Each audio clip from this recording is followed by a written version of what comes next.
আজকের রেসিপি হচ্ছে গরুর পায়া রান্না। আসসালামু আলাইকুম বন্ধুরা, সবাই কেমন আছেন? দোয়া করি সবাই ভালো থাকেন। চলেন ভিডিওটা শুরু করি। এই দেখেন, একবারেই সহজ কিন্তু গরুর পায়া রান্না। যাই হোক, এটা হইতেছে মাংসে যে মশলা আছে সব মশলাই এখানে হচ্ছে দিয়ে বসাই দিছি। সামান্য একটু তেল দিছিলাম, যেহেতু পরে বাগার দিব, তো এই জন্য হচ্ছে তেল এখন বেশি দেই নেই। এইখানে দিছি হচ্ছে কি মশলা দিছি আমি বলে দিচ্ছি। আদা রসুন বাটা, আর হচ্ছে জিরার গুঁড়া, ধনের গুঁড়া, তারপর হচ্ছে স্বাদ মতো লবণ, আর এইখানে হচ্ছে গরম মশলা গুঁড়া দিয়ে দিছিলাম। এগুলা দিয়ে হচ্ছে সামান্য একটু তেল দিয়ে পানি দিয়ে আমি হচ্ছে বসাই দিছি। এটাকে হচ্ছে যে মেন হইতেছে যত জাল করা যাবে তত হচ্ছে ভালো লাগবে। আর এটা কিন্তু সিদ্ধ না হলে একেবারেই খাওয়া যায় না। এটা প্রচুর পরিমাণে সিদ্ধ হইতে হবে, তাহলে হচ্ছে ভালো লাগবে বা খাওয়া যাবে, নরম হয়ে যাবে, সফট হয়ে যাবে, তাহলে হচ্ছে সিরে সিরে মানে খাইতে সুবিধা হবে আর কি।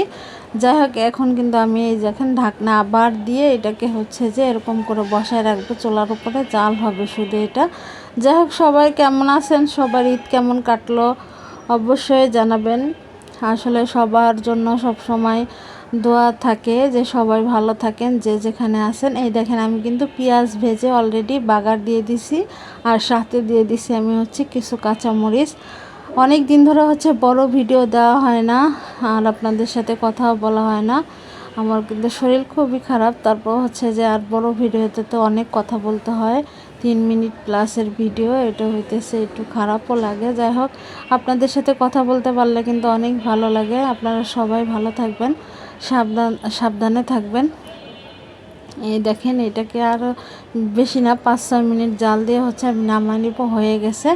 আর এটা খাইতে কিন্তু অনেক মজা হয়েছিল। এটা কিন্তু রুটি দিয়ে, তারপর হচ্ছে চাপড়ি দিয়ে এটা খাইতে পারেন, পুরি দিয়েও খাওয়া যায়। আর সাথে কিন্তু একটু লেবু দিবেন, মানে খাওয়ার আগে একটু লেবু চিপে নেবেন, তাহলে আরও বেশি ভালো লাগবে। আর এরকম সফট করে রান্না করতে হবে, কারণ শক্ত থাকলে কিন্তু আসলে এটা খাওয়া যায় না। এই দেখেন ফাইনাল লুকটা।